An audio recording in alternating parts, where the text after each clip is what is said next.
Salam budaya, rahayu, mugi-mugi sami rahayu sagung dumadi.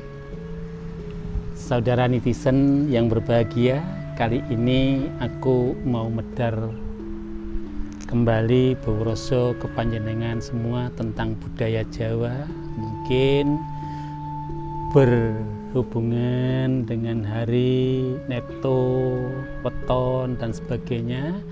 Mungkin ada satu pertanyaan dari salah satu netizen yang mewakili, monggo panjenengan tangklet. Nggih, Mbah, temon geyeng niku pripun to? Geyeng itu dari kata wage dan paing. Dan yang dibilang geyeng itu hari-hari tertentu, tidak semua wage dan paing itu tidak boleh.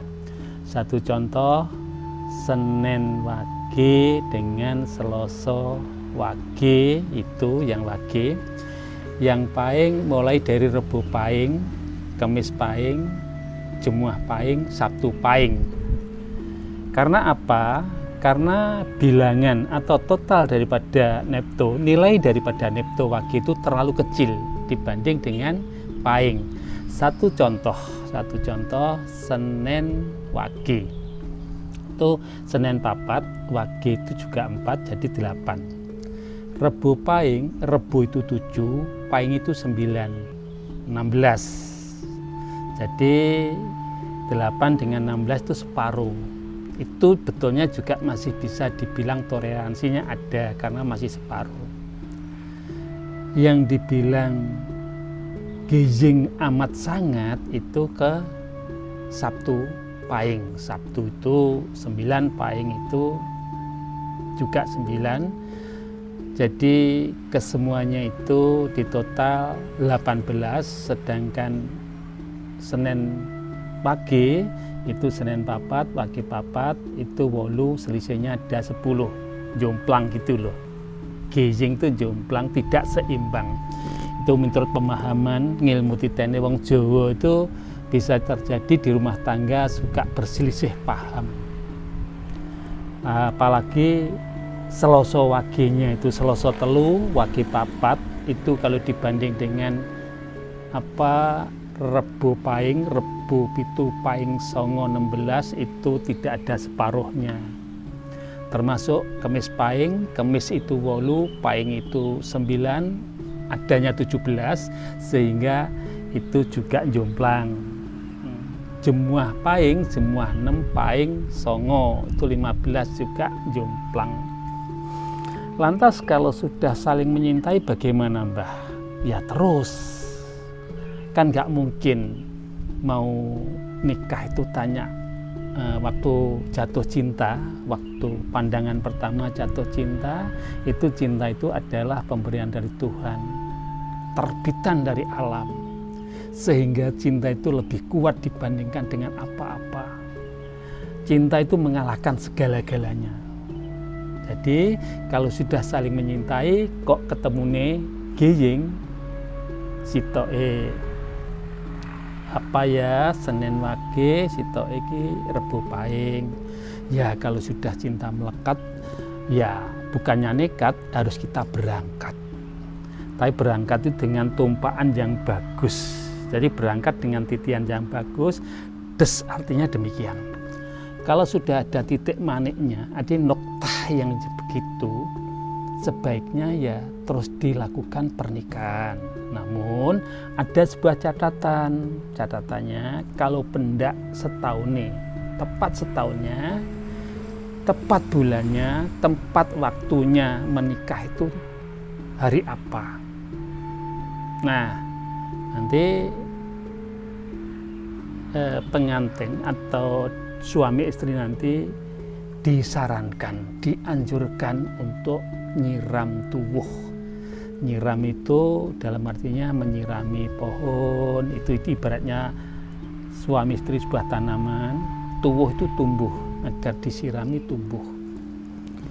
Dan yang geyeng itu tidak semuanya geyeng, misalnya Kamis Wage sama Tidak ada satu permasalahan. Itu enggak gizing. Yang dibilang gizing itu antara Senin Wage dan Selasa Pahing itu dengan Rebu Pahing, Kamis Pahing, Jumat Pahing, Sabtu Pahing. Itu nilainya tinggi, yang hubungannya dengan Pahing nilainya tinggi karena Pahing itu 9. Kalau Rebu Pahing itu Rebu Pitu, Pahing Songo 16.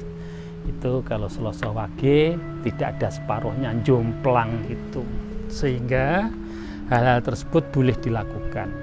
Kenapa kok itu dijadikan hitungan? Wong Jawa ngilmune titen. Niteni wo kae rabine Rebu Pahing satuane. Gizing. Dengan Selasa Wage sama Rebu Pahing gizing. Terus ada lagi seseorang Senin Wage dengan Sabtu Pahing 8 dengan 18 selisih, uripe kok jomplang eker-ekeran dan sebagainya. Itu hanya ilmu titen. Jadi pada satu ketika berjalan beberapa abad itu dititeni ilmu titen. Karena apa? 35 hari, siklus 35 hari itu setiap harinya itu energinya itu beda.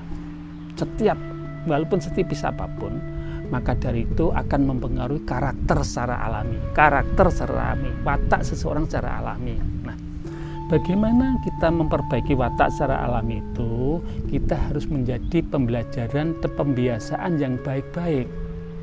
Jadi watak itu ada yang dari alami, karena waktu dia lahir menghisap energi alam, begitu dia sudah terkoneksi dengan alam, sehingga itu mempengaruhi watak pribadi sang bayi tadi. Tapi apabila watak tersebut itu agar lebih baik daripada watak yang telah terjadi itu ada sebuah pembelajaran dan pembiasaan agar si anak nanti kelak di hari saat dia sudah dewasa, dia akan mempunyai karakter yang bagus, walaupun sisi negatifnya ada tapi tidak begitu banyak. Nah, cukup. Lalu teman Selawe itu bilangnya serah-serahannya kebo gerang toh, Mbak. Kebo gerang itu apa toh? Ya, kebo gerang itu betulnya orang tua kita. Di ibaratnya kebo itu kerbau, gerang itu tuwek. Jadi kebo tuwek. Jadi namanya wong tuwek di ibaratnya kebo gerang supaya pantes luwes tembunge. Iya. Teman Selawe itu ada yang meyakini, ada yang menghitungi, ada yang ngitungi rengkek itu serah-serahnya kebo gerang. Contoh teman Selawe itu teman 25 tepatnya itu Sabtu Pon, Sabtu itu 9, Pon 7, 16. Lantas mendapatkan akad wage, akad 5 wage, papat songo, jadi 25.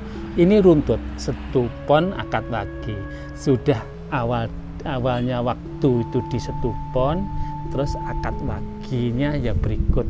Sudah runtutnya, urutan waktunya sudah kalah dengan yang Setu itu. Terus bilangannya juga demikian. Setu Pon itu ada nilai tertinggi untuk ukuran dari akad wage, bukan tertinggi dari semuanya 35 hari itu, tidak tertinggi dibanding dengan akad wage. Jadi Setu Pon itu Setu itu 9, Pon itu 7, itu 16 dengan akad wage, akad 5, wage papat, songo itu jadi 25. Serah-serahnya kebo gerang. Tuh. Itu juga ada ngilmu titen. Wong sing temon iki misalnya Senin wage dengan Kamis Pahing, Senin itu papat, wage papat 8, Kamis 8, Pahing songo, 17 dengan 8, 25 itu ya. Weton serah-serahnya kebo gerang. Kenapa kok kebo gerang gitu? Titikane setelah menantu belum selapan dino, belum genap 35 hari, orang tua tersebut meninggal. Mungkin jelas meninggal ada sebabnya, tapi itu hanya hipnotiten, pasti ada sebabnya karena sakit dan sebagainya. Oh, wonge gak loro kok mati, mergo bar mantune iku lek mantu temone selawe. Sebetulnya orang meninggal itu pasti sakit fisik, tapi karena itu hitungan-hitungan itu dijadikan sebuah patokan, sebuah rambu-rambu agar rambu-rambu nanti tidak dilanggar. Cara tidak melanggar, dia tetap melewati di samping rambu-rambu, tapi dengan catatan ndak usahlah nek umpama ngate parkir ki montore di sendek ini rambu-rambu, tapi di sebelahnya rambu-rambu ndak apa-apa. Betulnya itu wilayah tidak boleh diparkiri, tapi dengan catatan ya ditempatkan yang rapi. Nanti kalau sudah pada satu ketika pendak tahun, terus pendak sasi, juga sasi ini pas, misalnya sasi ini sapar dinone mungkin jemah legi gitu ya. Nanti pas sapar jemah legi setiap tahunnya diadakan untuk nyiram tuwuh, atau kalau yang seperti itu dibilang nyiram tuwuh bisa, dibilang untuk bangun nikah boleh. Jadi kalau bangun nikah itu maaf, kalau bangun nikah itu salah hitungan yang dulu, pujangganya mencarikan waktu kalah. Oh bae jalah kleru pas dino nuju pati. Nuju pati bukan berarti temanten dua atau suami istri keduanya itu mati salah satu, atau tidak demikian, tidak harus demikian. Bisa juga mati rezekinya, mati komunikasinya, miskomunikasi dengan suami istri itu juga mati, miskomunikasi dengan sosial lingkungan itu juga mati. Jadi yang aku bilangkan tentang mati itu tidak mati rezeki fisik, enggak, bisa juga mati rezeki, mati pekerjaan dan sebagainya. Nah, itu serasraning kebu gerang ya tadi. Kebu gerang itu wong tua, orang tua pengantin, orang tua mempelai berdua itu sebelum selapan dino biasanya ada titian meninggal. Terjadi demikian, bukan satu kepastian loh yo. Ini hanya sebuah prediksi, hanya sebuah ancang-ancang, sebuah rambu. Tapi ngilmu titen ini sudah dititeni, ditengeri, ya artinya ditandai si A dulu dengan si B demikian, temoni selawe yang dulu setupon dengan akad wage demikian. Si C dengan si D dulu temoni Senin wage dengan Kemis Pahing 25, Senin 4 wage 4, Kemis 8 Pahing Songo 17 2. Orang tuanya meninggal, walaupun meninggal seperti yang sudah katakan pasti ada sebab dan akibat. Hukum sebab akibat tidak pernah lepas, pasti itu terjadi, pasti ada hukum kausal, hukum timbal balik, hukum sebab sebab akibat itu pasti ada. Namun orang-orang dulu itu niteni, maka dari itu bisa jadi loh, dia temon ratu. Nah, akhirnya temu ratu bapak mbiyen awake ngrik-ngriken sakit-sakitan karena anaknya itu sebagai pengayom sehingga menjadi sehat. Salah satu di antara itu mungkin nanti akan kami jabarkan tentang temon ratu, tapi ini menyangkut masalah temon selawe serasraning kebu gerang. Nek wis tresno ayo budalno, kalau sudah cinta ayo kita nikah, ndak apa-apa, tapi dengan catatan ada yang kodrat. Temon selawe itu kodrat, wis kinudrat dek tresno lan iki. Nah kan wis kodrat ayo diirodati. Contohnya baju ini masih baru, baik juga Aku suka warnanya, aku suka modelnya, aku suka kainnya. Emang ini saya pilihan aku.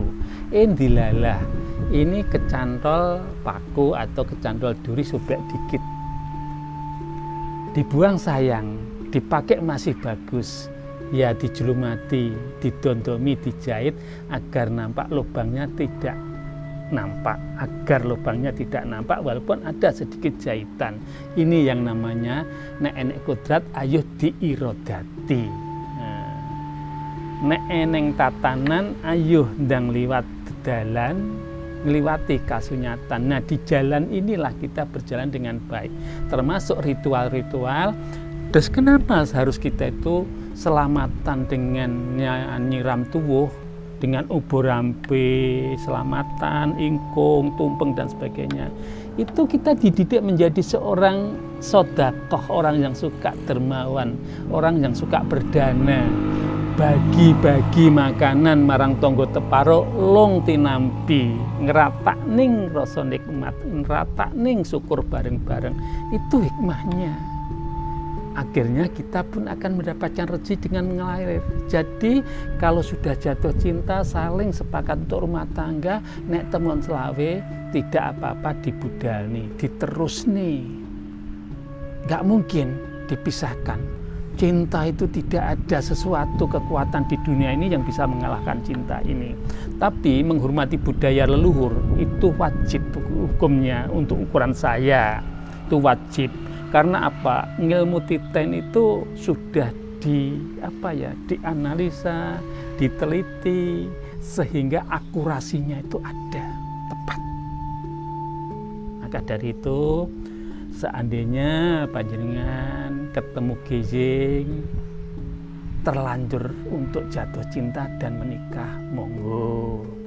Kalau teman selawe sudah terlanjur jatuh cinta, monggo, tapi dengan catatan kita setiap tahun harus nyiram tuwuh.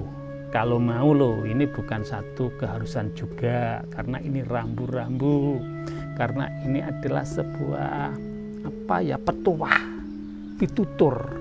Nah, agar nanti kita hidupnya tuh lumuntur kanthi makmur. Jadi lumuntur tuh sumrambah nyanggoning bebraya nabung gitu loh. Jadi untuk urusan tentang temon, artinya neptonya si laki dan perempuan itu disatukan ketemunya gijing. Kalau sudah jatuh cinta, bukan karena sebuah pemaksaan loh. Wah ditempokne kok gijing, tapi rabi omah-omah itu ditempuk nih, ada perantara, ada setengah pemaksaan, ini buyar wae. Walaupun tidak gijing, itu ya jangan sampai ada sebuah hukum pemaksaan untuk nikah di zaman milenial ini. Sekian dan demikian atas uraian tentang temon gijing dan temon selawe. Mudah-mudahan bermanfaat bagi panjenengan semua, sedulur netizen yang kami cintai. Kurang lebihnya apabila ada salahnya mohon maaf. Rahayu.